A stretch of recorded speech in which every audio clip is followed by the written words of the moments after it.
या न्यूज बुलेटिनचे सहप्रायोजक आहेत गोकुळ. कोल्हापूर जिल्ह्यातील जिल्हा परिषद आणि पंचायत समिती निवडणुकीसाठी उद्या म्हणजेच शनिवार 7 फेब्रुवारी रोजी मतदान होणार आहे. यासाठी जिल्हा प्रशासनाची सर्व तयारी पूर्ण झाली असून तब्बल 23 लाखांहून अधिक मतदार आपला मतदानाचा हक्क बजावणार आहेत. कोल्हापूर जिल्ह्यात जिल्हा परिषदेसाठी 68 गट आणि पंचायत समितीसाठी 136 गणांसाठी उद्या मतदान प्रक्रिया पार पडणार आहे. जिल्ह्यात एकूण 23,40,199 मतदार असून त्यांच्यासाठी 2,791 मतदान केंद्रांची उभारणी करण्यात आली आहे. मतदान प्रक्रिया पार पाडण्यासाठी 14,130 अधिकारी आणि कर्मचारी तैनात करण्यात आले आहेत. जिल्हाधिकारी अमोल येडगे यांनी दिलेल्या माहितीनुसार निवडणुकीसाठी सर्व प्रशासकीय तयारी पूर्ण झाली आहे. मतदान केंद्रांवर सीसीटीव्ही कॅमेऱ्यांसह आवश्यक सुरक्षा व्यवस्था करण्यात आली असून 6,975 मतदान युनिट उपलब्ध करून देण्यात आले आहेत.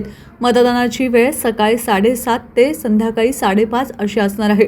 प्रत्येक मतदान केंद्रावर एकाच मतदान यंत्रावर जिल्हा परिषद आणि पंचायत समितीसाठी मतदान होणार असून दोन्ही मतदान केल्याशिवाय प्रक्रिया पूर्ण होणार नाही. जिल्ह्यातील सर्वाधिक मतदार पाचगाव येथील मतदान केंद्र असून सर्वात कमी मतदार भुदरगड तालुक्यातील चिक्केवाडी येथे आहेत. दरम्यान सर्व मतदारांनी उत्स्फूर्तपणे मतदान करून 100% मतदानाचा विक्रम करावा असे आवाहन जिल्हा प्रशासनाकडून करण्यात आले आहे.